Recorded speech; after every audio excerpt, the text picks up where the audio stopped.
Good morning, Rovers, and welcome to Wave Rover Groundhog Day. So why is it Wave Rover Groundhog Day? Well, it's based on that great movie with Bill Murray where he repeats the same 24 hours over and over again. But in Wave Rover's case, it's a 48-hour cycle.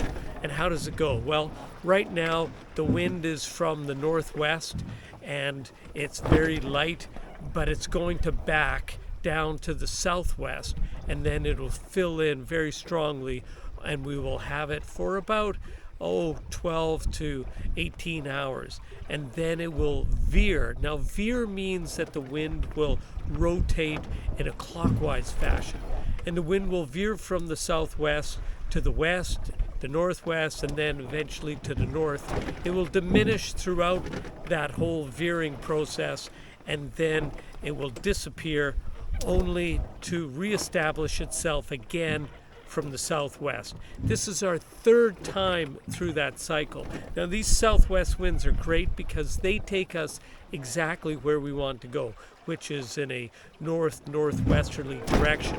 But they generally, well, they get up pretty strong. The last two, we had winds of 29. They topped out at 29 knots, which creates quite a sea. And then as you veer toward the north, well, that sea gets confused and makes for, well, very choppy sailing. If you're new to the channel, this is Wave Rover. It's a 21-foot plywood junk rig sailboat that I built in my backyard back in Canada.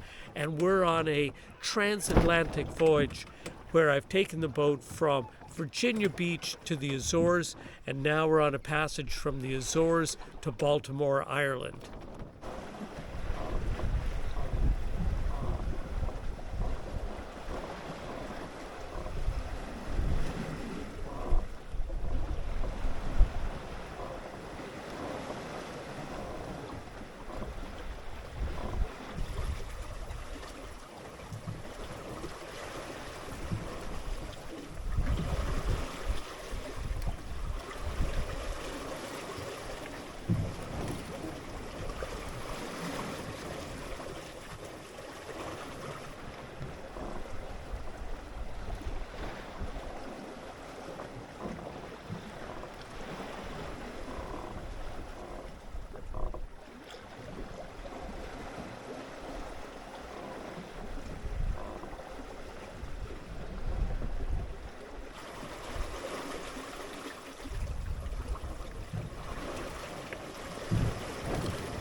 So today we're going to do a little project at sea. It's something I've been meaning to do for a while.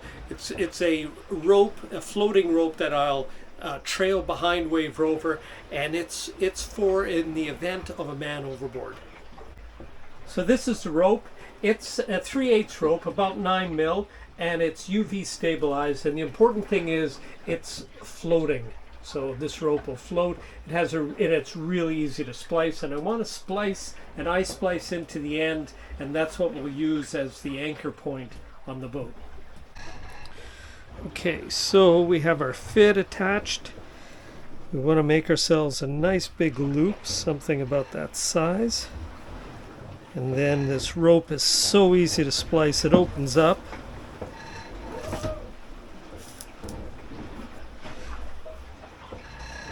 We don't quite have the right size fit, so you just got to make it work.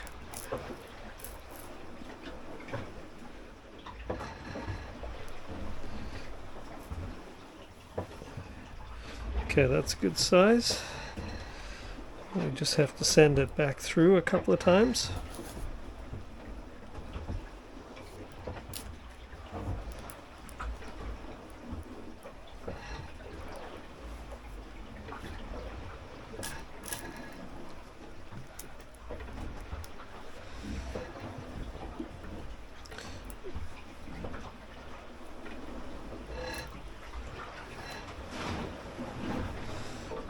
A little bit more. We're going to send it back through one more time.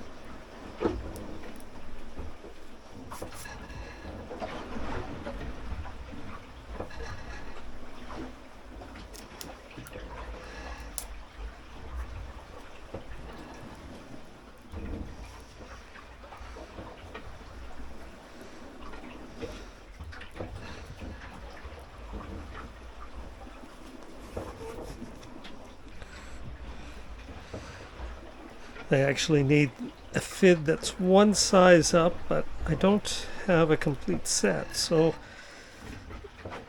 you make do with what you have. I once saw a guy do splicing on this rope with nothing more than a Bic pen. So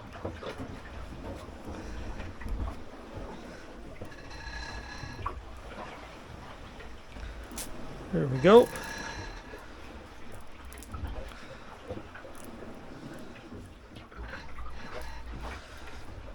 Okay, that's locked right there.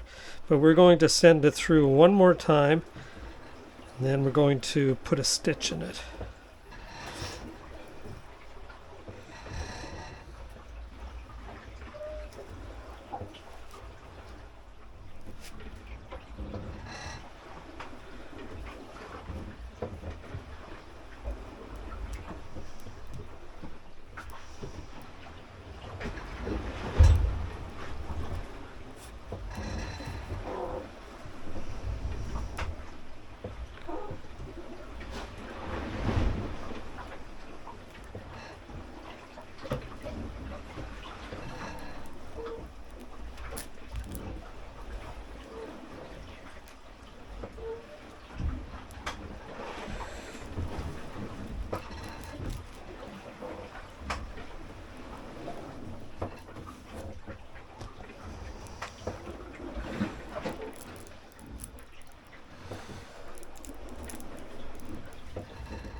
And there's the eye splice, but like I said, I don't trust it because the rope is so slippery, so I'm going to put some stitches through here.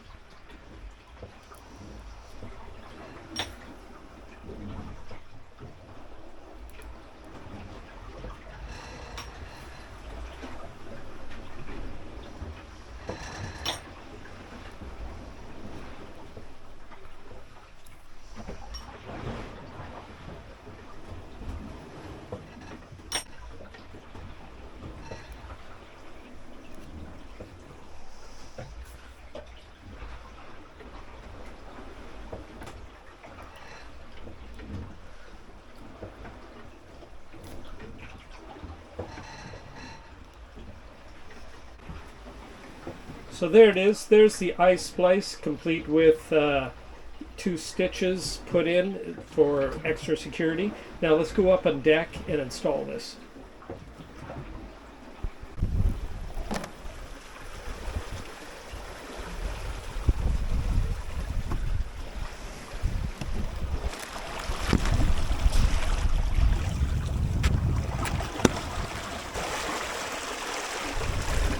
So we have it pleated off here.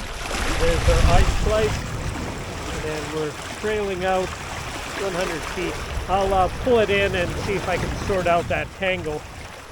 Well, after pulling out the tangle, I now estimate I've got almost 18 seconds, and I'm traveling at about 4.5 knots. So that's actually a long time, you know, to sort yourself out if you fall over accidentally. Of course, if you're knocked unconscious, well, you know, that's a whole different problem. So the other part of the issue is when I pull myself back to the boat, there's too much wash coming back off the boat. It's very powerful. The the amount of white water that, and I'll show you this right away, amount of white water coming off the rudder and skeg. So let's take a look at that right now. So this is what I'm talking about, the turbulence right here. So to prevent that turbulence, first of all, I was thinking of just having my main sheet sloop over so that I could pull the main sheet and then the boat would automatically just depower itself. And that's a good idea. But with the trim tab, all you really need to do is just get a hold of that trim tab, and it's really easy to maneuver the trim tab. And by doing that, you'll depower the boat at least for a few seconds before it comes back up. And that's your time to step up onto the engine mount and get yourself back inboard.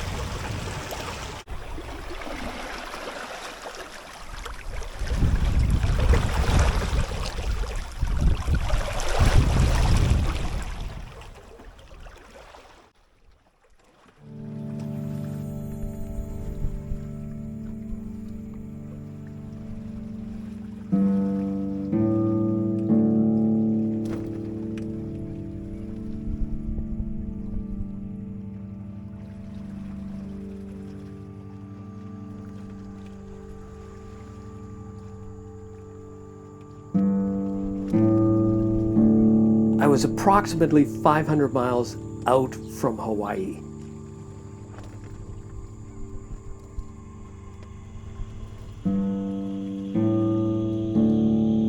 The water was crystal clear.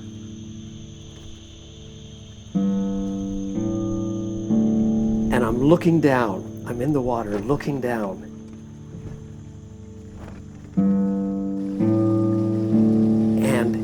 You can see forever. You cannot see the bottom. All you see are shafts of sunlight disappearing into that water.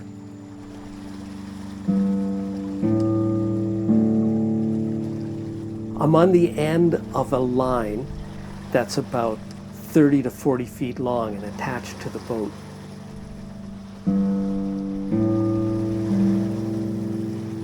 And I'm being dragged along by the boat. My father's on the boat, but he's not, like he said, don't get in trouble because I'm not a sailor. I don't know how to turn this around. But I'm feeling pretty secure because I have my safety harness on. I'm tied off by a good anchor line to the boat, cleated on the starboard side, and then a loop over to the port side and cleated off again.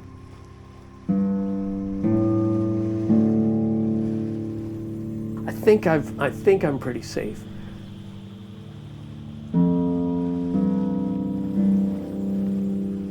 But then this feeling came over me, this unbelievable feeling that I'm a lure. I'm a big lure on the end of a fishing line.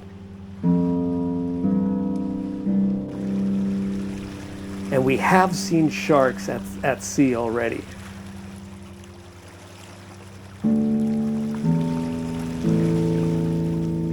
So I look around, I don't see anything, but I start going hand over hand on that line, drawing myself in with ever increasing speed because I've got this feeling I've got to get back on board. Get over to the boat, 1 foot onto the top of the rudder, hand up onto the rail, next hand up onto the top rail, boom, I'm back in the boat.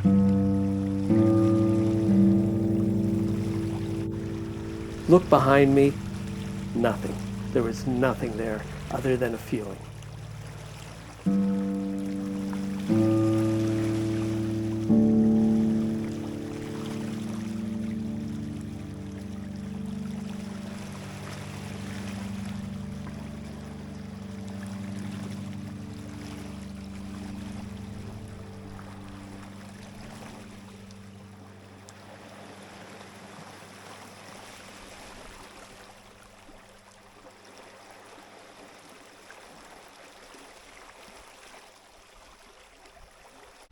Well, Rovers, the sun is about to set on what is our 6th day at sea on this passage. It's been a really pleasant day of sailing. It's been a downwind run all day. We've been making about 4.5 knots consistently throughout the day. Winds have been really kind of lighter than forecast. The seas are smaller than forecast. However, the forecast tonight is for 27 knot winds, and that would be sometime around 5 o'clock in the morning. So they may or may not materialize. So I'm not going to reef other than what I've already done, which is 2 of our 5 reefs are in the sail right now. Feel really good about having that Man Overboard rope installed, and it gives me, well, you know, I don't want to test it, let's put it that way. In fact, I was thinking about that. It would be nice to test it, but only if I have a competent person on board who could steer the boat to recover the person if it didn't work out, and also like to do it in much warmer water than the North Atlantic. So on that account, I'd like to say thank you for watching and forge your own adventure.